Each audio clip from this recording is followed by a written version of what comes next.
ஹாய்ங்க, இன்னைக்கு வந்துட்டு டெய்லருக்கு தேவையான முக்கியமான டிப்ஸ் வந்து சொல்ல போறேன்.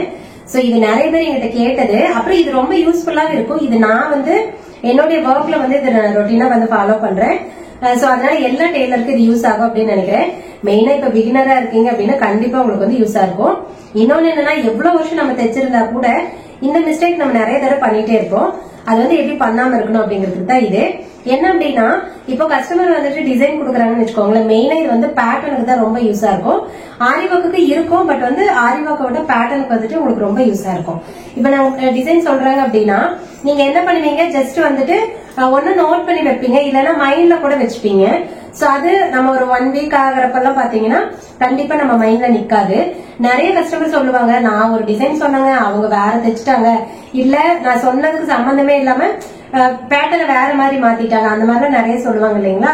சோ அது எப்படி கரெக்டா தைக்கணும், எவ்வளவு நாள் ஆனாலும் அது எப்படி கரெக்டா வந்து ஞாபகம் வச்சுக்கணும், பெர்ஃபெக்டா வந்து ஸ்டிச் பண்ணி கொடுக்கணும் அப்படிங்கிறதுக்கு ரொம்ப முக்கியமான டிப்ஸ் தாங்க இது. சோ இது டெய்லர்ஸ்க்கு தான் நிறைய எல்லாத்துக்கும் யூஸ் ஆகும். சோ அதனால கண்டிப்பா இதை வந்து பாருங்க, என்னன்னு சொல்லிட்டு பாக்கலாம். இப்ப இந்த இது பாத்தீங்கன்னா கஸ்டமர் வந்து சொன்னது டீட்டெயிலா எழுதியிருக்கேன். ஆக்சுவலா நான் வீடியோ வேற ஒன்று எடுத்துட்டேன், வேற ஒரு பேஜ் வச்சு எடுத்துட்டேன். பட் இப்பதான் வந்து கஸ்டமர் வந்தாங்க. இப்ப ஈவினிங் ஒரு 6 மணி பக்கம் ஆயிடுச்சு. இது வந்து இன்னும் தெளிவா எழுதியிருந்தேன்னா ஸோ இது வந்து உங்களுக்கு இன்னும் யூஸா இருக்கும் அப்படிங்கிறதுனாலதான் திரும்ப ஒரு வீடியோ எடுத்திருக்கேன். நான் எவ்வளவு மெனக்கிட்டு எடுத்திருக்கேன்னு பாருங்க. ஸோ கண்டிப்பா இது யூஸா இருக்கும், நீங்க வந்துட்டு ட்ரை பண்ணி பாருங்க. இப்ப இவங்க 4 பிளவுஸ் வந்து கொடுத்துருக்காங்க. ஸோ இந்த 4க்கும் எப்படி நான் வந்து டிசைன் எழுதியிருக்கேன் அப்படின்னு சொல்றேன். இந்த 4 தான் வந்துட்டு கொண்டு வந்தது.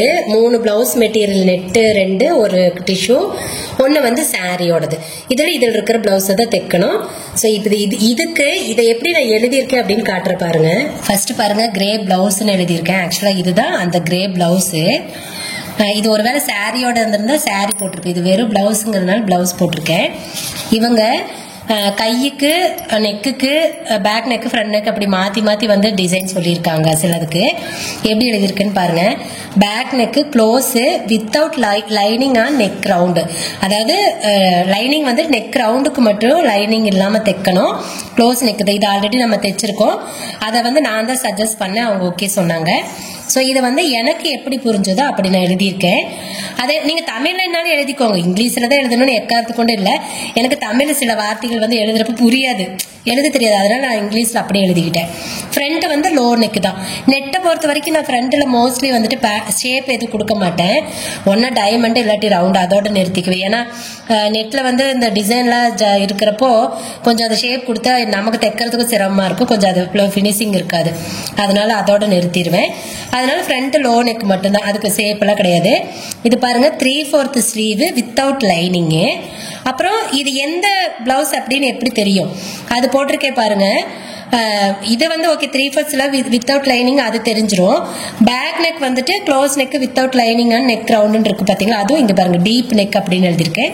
நெக் ரவுண்ட் வந்து ஓரளவுக்கு டீப்பா இருக்கணும் அப்படின்ட்டு. இதுல my red blouse back neck shape அப்படின்னு போட்டிருக்கேன்னா இது எப்படி எனக்கு தெரியும், ரொம்ப நாள் கழிச்சு பாக்குறப்போ எதுன்னு எனக்கு தெரியும். அதுக்கு பாருங்க, ஆக்சுவலி இது எடுக்கிறதுக்காகவே அண்ணா மொபைல்ல நான் வீடியோ எடுக்கிறேன்.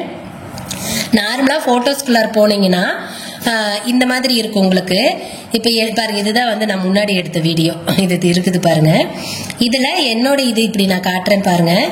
நான் நெட்ல இருந்து எடுத்து வச்ச டிசைன் பாத்தீங்கன்னா 828, இங்க தெரியுதுங்களா.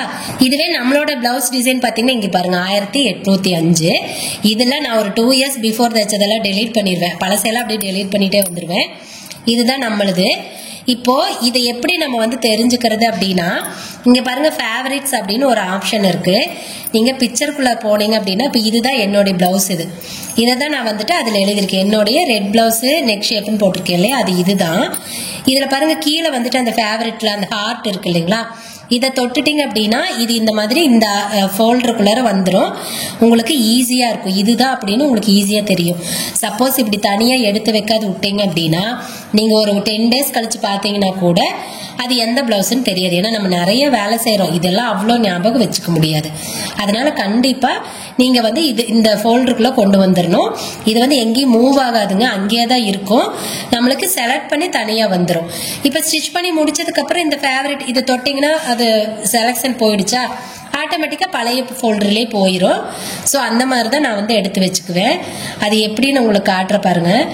சும்மா நார்மலா ஏதாவது ஒரு பிக்சருக்குள்ள போறேன். இப்போ இது இருக்கு அப்படின்னா இங்க கீழே இருக்கு பாருங்க ஃபேவரட் அப்படின்னு இருக்கு இல்லையா, இதை தொட்டிங்க அப்படின்னா ஆட்டோமேட்டிக்கா உங்களுக்கு அந்த ஃபோல்டர்ல வந்து அது வந்துருச்சுங்களா. ஓகே, இது தைச்சு முடிச்சதுக்கு அப்புறம் இதை எடுத்து விட்டுட்டேன் அப்படின்னா இந்த இடத்துல போயிடுச்சுங்களா. பட் பழைய இடத்துல அப்படியே தான் இருக்கும், நம்மளுக்கு இங்க இருக்குது பாருங்க அப்படியே தான் இருக்கு. டெலீட் பண்ணிடக்கூடாது, இந்த மாதிரி தான் பண்ணிக்கணும். ஸோ இப்படி பண்ணுங்க, உங்களுக்கு எத்தனை மாசம் வருஷ கணக்கான கூட இந்த டிசைன் வந்துட்டு மறக்கவும் மறக்காது, மிஸ் ஆகவும் ஆகாது. நீங்க கரெக்டா ஸ்டிச் பண்ணிடுவீங்க. அடுத்தது பாத்தீங்கன்னா பிளாக் கலர் துணி வந்து இது. ஸோ அதனால இதுக்கு தான் வந்துட்டு நான் டிசைன் எழுதியிருக்கேன். இதுக்கு பாருங்க short sleeve with 3 layer type. 3 லேயர்ல அந்த எப்படி சொல்றது பட்டர்ஃபிளை ஸ்லீவ் மாதிரி தைக்கணும். அதுக்கப்புறம் பேக் வந்து க்ளோஸ் நெக் வித் அவங்க ஷேப் வந்து அவங்களே கொடுத்துருக்காங்க. இதுல பாத்தீங்கன்னா வாட்ஸ்அப்ல அவங்க வந்து எனக்கு லிங்க் அதை ஷேர் பண்ணியிருந்தாங்க. ஸோ அதை வந்துட்டு நான் இதுல போயிட்டு அப்படியே எடுத்துக்கிட்டேன், பின்னுல வந்து எடுத்துக்கிட்டேன் பாருங்க. இதெல்லாம் தான் அது. இதுலயே அதே மாதிரி தான் ஹார்ட் சிம்பிள் கொடுத்து வச்சிருக்கேன். உங்களுக்கு இங்க தெரியும், மேல எல்லாமே தெரியுது பாருங்க. ஸோ இப்படி கொடுத்துருக்கேன். ஆட்டோமேட்டிக்கா எனக்கு ஃபேவரட்ல வந்து அது ஆட் ஆயிரும். நீங்க வாட்ஸ்அப் போட்டோ இருந்தாலும் இந்த மாதிரி கொடுத்துக்கலாம். ஸோ அது கொடுத்துட்டேன். பேக் வந்து க்ளோஸ் நெக் வித் ஷேப்பா, ஃப்ரண்ட் வந்து லோ நெக் தான். ரெட் பிளவுஸோட பேக் நெக் ஷேப் ஒன்லி அப்படின்னு நான் கொடுத்துருக்கேன். அது வந்து எது அப்படின்னா இங்க பாருங்க, இதுதான் இந்த நெக் ஷேப் தான் வந்துட்டு பிளாக் கலர் பிளவுஸ்க்கு பின்னாடி கொடுக்கணும். ஃப்ரண்ட் நார்மலா லோ நெக் தான். இதுக்கு இப்படி எழுதியிருக்கேன்னா அடுத்தது வந்து கிரே சாரின்னு எழுதியிருக்கேன் பாருங்க. இதுதான் வந்துட்டு கிரே கலர் சாரி, உங்களுக்கு நல்லா க்ளோஸ்ல தெரியுது. இதுக்கு என்ன அப்படின்னா ஃப்ரண்ட் வந்து பிங்க் பிளவுஸோட நெக் ஷேப் சொல்லியிருக்காங்க. அது பார்த்தீங்கன்னா அவங்க அனுப்புனதுல தான் இது இருக்கு இல்லைங்களா. ஸோ இதுதான் நெக் ஷேப் வந்து ஃப்ரண்ட்ல கேட்டிருக்காங்க. அதுக்கப்புறம் elbow sleeve with 1 inch puff, அதாவது ஸ்லீவுக்கு மேல குட்டியா வந்து நம்ம ஷோல்டர் பஃப் கொடுப்போம் இல்லைங்களா அது. அப்புறம் ஸ்லீவ் ரவுண்ட்ல வந்துட்டு சில்வர் கலர் பீடு ஹேங்கிங் கொடுக்கணும் அப்படின்னு சொல்லியிருக்காங்க. ஆக்சுவலா இது வந்து எங்கிட்டயே இருக்குது அந்த இது பேட்டர்னு. அதனால நான் சொல்லிட்டேன் அந்த சாரி பிக்சரு, அதனால சொல்லிட்டு இது தேவையில்லைம்மா நானே எடுத்துக்கிறேன் அப்படின்னு. இந்த ஸ்லீவ்ல இருக்கிற மாதிரி கீழே வந்துட்டு இந்த ஹேங்கிங் இருக்கு இல்லைங்களா. ஸோ இதுதான் அவங்க கேட்டிருக்காங்க. சேம் இதே மாதிரி தான் நம்ம ஒயிட் கலர்ல தான் நம்ம வந்து பண்ணணும். இதுக்கும் பாத்தீங்கன்னா நான் ஹார்ட் கொடுத்துருக்கேன். இப்படி எழுதுனா தான் நீங்க ஹார்ட் கொடுத்தீங்கன்னா இதுன்னு தெரியும். எழுதலைன்னா சும்மா எல்லாம் வெறும் ஹார்ட் மட்டும் கொடுத்தீங்கன்னா இது எதுக்கு நம்ம எடுத்து வச்சோடனே கண்டிப்பா உங்களுக்கு வந்து தெரியாம போயிடும். அடுத்தது பாருங்க பேக் நெக்கு, அதுல க்ளோஸ் வித் குட்டி ஓப்பன் பேட்டர்ன் அப்படின்னு கொடுத்துருக்கு. ஸோ இதுதான் வந்துட்டு அவங்க அனுப்பின பேட்டர்ன். இங்க இருக்கு பாத்தீங்களா, இந்த பேட்டர்ன் தான் வந்துட்டு பேக் நெக்குக்கு அவங்க கொடுக்க சொல்லியிருக்காங்க. அதே மாதிரி coffee blouse back neck design அப்படின்னு எழுதிட்டேன். ஸோ இது வந்து காஃபி கலர் பிளவுஸ். இதுவும் நான் எழுதுறப்ப ஈஸியா இருந்துச்சு. அடுத்தது கோல்டு கலரு. ஸோ இதுதான் வந்துட்டு அந்த கோல்டு கலர். இது பாருங்க உள்ளே வந்துட்டு செல்ஃபா த்ரெட் ஒர்க் கொடுத்துருக்காங்க. ஃபுல்லாவே அப்படிதான் இருக்கு. அந்த ஒவ்வொரு ஃபிளாருக்கு இடையிலையும் வந்துட்டு ஒரே ஒரு ஸ்டோன் மட்டும் கொடுத்துருக்காங்க. இதுக்கு வந்து elbow sleeve with scallop round, அதாவது கீழே ஸ்கேலப்போட ரவுண்ட்ல மட்டும் ஸ்லீவோட ரவுண்ட்ல மட்டும் ஸ்கேலப் கொடுக்கணும். எல்போ ஸ்லீவ் தான். அப்புறம் பேக் நெக் வந்துட்டு க்ளோஸ் வித் ஓப்பன் ஒன்லி, அதாவது க்ளோஸ் நெக் கொடுத்துட்டு ஓப்பன் மட்டும்தான். இந்த கிராஸ் ஓப்பன் இதுதான் அவங்க கேட்டிருக்காங்க. அது போட்டிருக்கேன் பாருங்க, பிளாக் பிளவுஸ் நெக் பேட்டர்ன் அப்படின்னு போட்டிருக்கேன். இதுக்கு பிளாக் கலர் இல்லைங்களா, இதோட நெக் பேட்டர்ன் அப்படின்னு போட்டிருக்கேன். இவங்க ஃப்ரண்ட் நெக்குக்கு இதுக்கு வந்து டைமண்ட் ஷேப் கேட்டாங்க. ஏன்னா அதுதான் நெட்டுங்கக்கா, வேற எதுவும் கொடுக்க முடியாதுன்னு நீங்க இதுக்கு வந்து கொடுத்துக்கலாமா அப்படின்னு கேட்டாங்க. சரி ஓகேடா, ரொம்ப ஸ்கேலப் மாதிரி எல்லாம் வேண்டாண்டா, டைமண்ட் ஷேப் கொடுத்துக்கலாமான்னு சரி அப்படின்னாங்க. ஸோ இப்போ இந்த வீடியோல உங்களுக்கு ரொம்ப தெளிவா நான் சொல்லியிருக்கேங்க, புரிஞ்சிருக்கா அப்படின்னு நினைக்கிறேன். இந்த மாதிரி நீங்க ரொம்ப டீட்டெயிலா எழுதுறது உங்களுக்கு புரியுற மாதிரி எழுதுங்க. எக்காந்து கூட நான் சொல்ற அதே மாதிரி தான் எழுதணும்னு இல்லை, உங்களுக்கு எப்படி எழுதுனா புரியுமோ அந்த மாதிரி எழுதிக்கோங்க. அதே மாதிரி இந்த பிக்சர்ஸை இந்த மாதிரி ஃபேவரட்ங்கிற அந்த ஆப்ஷன்ல போட்டு வச்சுக்கோங்க. அப்பதான் நீங்க எதெல்லாம் வந்து தைக்க வேணும் அப்படிங்கிறது உங்களுக்கு வந்து தெரியும். இப்படி போட்டா மட்டும்தான். சப்போஸ் இதை நீங்க இது ஃபேவரட்ல எடுத்து வைக்காது விட்டு இது மட்டும் எழுதுனீங்கன்னா எக்காந்து கொண்டு ஞாபகத்துல இருக்காது. இப்ப தெரியுதா ஏன் நம்ம வந்து இது வரைக்கும் ஸ்டிச் பண்ணதுல எந்த ஒரு டிசைனுமே மாத்தி தைச்சிட்டாங்க. நான் அதுக்கு சொன்னதை இதுக்கு தைச்சிட்டாங்க, இதுக்கு சொன்னதை அதுக்கு தைச்சிட்டாங்க, இல்ல டிசைனே மாத்திட்டாங்க. அந்த மாதிரி எந்த ஒரு இஷ்யூமே இது வரைக்கும் நான் ஃபேஸ் பண்ணவே இல்லை, பண்ணனதே இல்லை. ஏன்னா நான் இந்த மாதிரி தெளிவா பண்றதுனால எனக்கு வந்து இது வரைக்கும் அந்த ஒரு இஷ்யூ வந்ததே இல்லைங்க. கஸ்டமர் எப்பவுமே ஃபுல் சாட்டிஸ்ஃபையா தான் போவாங்க. வேற எந்த ஒரு விஷயத்துலயாவது நான் லேட்டா கொடுக்கறேன்னு வேணா கொஞ்சம் டிசப்பாயிண்ட் ஆவாங்களே தவிர, அதை தவிர ஃபிட்டிங் இல்லை, ஃபினிஷிங் இல்லை, இந்த மாதிரி டிசைன் மாத்திருச்சு, இந்த மாதிரி எதுவுமே வராது. ஸோ கண்டிப்பா உங்களாலேயும் முடியுங்க. இது என்னால மட்டும் இல்லை, உங்களாலையும் கண்டிப்பா இந்த மாதிரி பெஸ்டா பண்ண முடியும். நீங்களும் ட்ரை பண்ணி பாருங்க.